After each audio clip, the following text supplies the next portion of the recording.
சே, அவன் அக்கா மேலே எவ்வளோ பாசமாக இருக்கான். இனிமேல் நம்ம அக்கா மேலேயும் பாசமாக இருக்கணும்.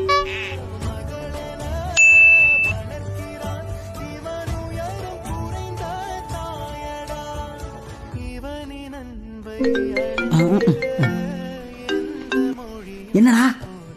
ஏய், ஏதோ இருந்தாலும் அப்புறமா கால் பண்ணி, எங்க அக்கா தூங்கிட்டு இருக்கு. இது எப்படி சுத்துறாங்க? ஐயோ,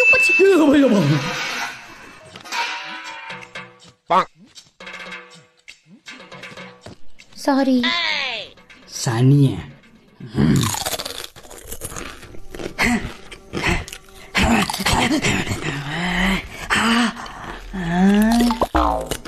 தம்பி, கறிக்கு சாப்பிடுறியா?